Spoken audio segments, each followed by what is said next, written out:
I think I've got one on.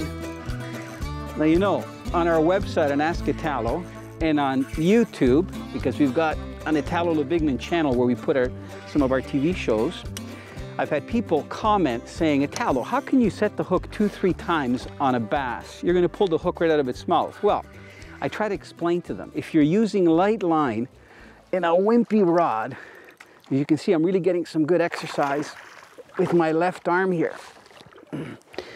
You need to really set the hook if your rod is light, because there's a lot of bend. So I'm hoping I got the hook past the barb. Because especially with smallmouth, if you do not get the hook past the barb, there's a really good chance that the bass, when it jumps, is going to throw the hook. Yeah, you think this is easy? I'm trying to keep the kayak pointing towards a shoreline so I don't get spun around. And believe it or not, that was refreshing. Even a 4 or 5 pound fish like this can spin the kayak around. Can you imagine getting a 100-pound tuna or more? And that's what a lot of guys do in the ocean when they're really ocean kayaking. That's where the name ocean kayak comes from. Come on, you beautiful thing, you. You know, it's kind of nice that I'm using just a single jig, because it's a lot easier to put a thumb in a fish's mouth with just one hook. Now, that guy's a little bit heavier. Yeah, he's got more weight to him. Isn't that a beautiful smallmouth? Don't you just want to go out and buy a kayak? Head up here, give Red Pine Wilderness Lodge a call and say, I'm coming, I'm all ready. You just need someone to help you carry your kayak in, like Andrew did today. So, beautiful fish. And I'm guessing he's about 18, 19 inches long. And look at, hooked just lightly in the side of the mouth. So that jig's going to come out. Okay, look at that. What a nice smallmouth. Oh man, they got so much power. I can't hold on to them.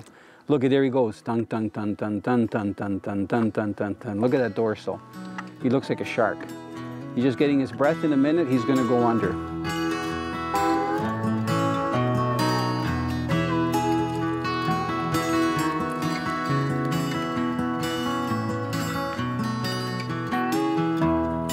You know, I was using this little ultralight rod all day and having a blast because the water was so clear with the light line. I think it actually increased the number of fish that I caught. But when you're kayak fishing, believe it or not, Rappel actually has a line of kayak rods. And that's what I'm holding up here. One is a bait casting and one is a spinning outfit. Both of these are classed as medium action. So medium action for the bait caster, you can use line anywhere from about 8 to 14 pound test. And then for the spinning outfit, about 8 to 12 pound test.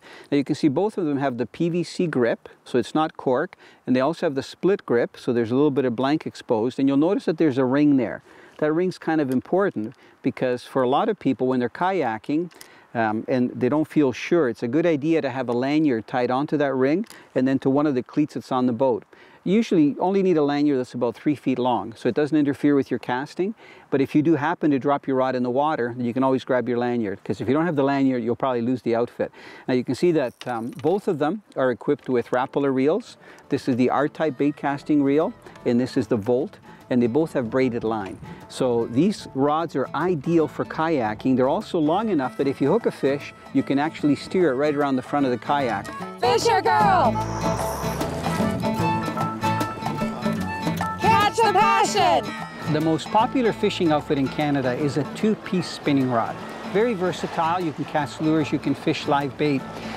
Most of the rods are anywhere from about 5 to 7 feet long. Unless you're specialty fishing, like for steelhead with a long 12 to 15 foot rod, or fly fishing, you shouldn't really be using a long rod. So for example, for a person the size of Jessica, she should be considering getting about a 5.5 to 7 foot rod, and even for myself, for all-round fishing. Now these are two-piece outfits that are ideal especially for women because of the colors, and they've been created by Fisher Girl. Jessica, why don't you tell us some of the features of these rods? Sure. Well, the one in your hand is a 6-foot fiberglass combo, and the reel actually has lights on it when you turn the handle. Good. And the one in my hand is 6.5 foot, and it's a carbon graphite, and the reel is a rear drag. Good. You know, whether it's a front drag or a rear drag, or either of the lengths, these are ideal outfits for use for all-around fishing.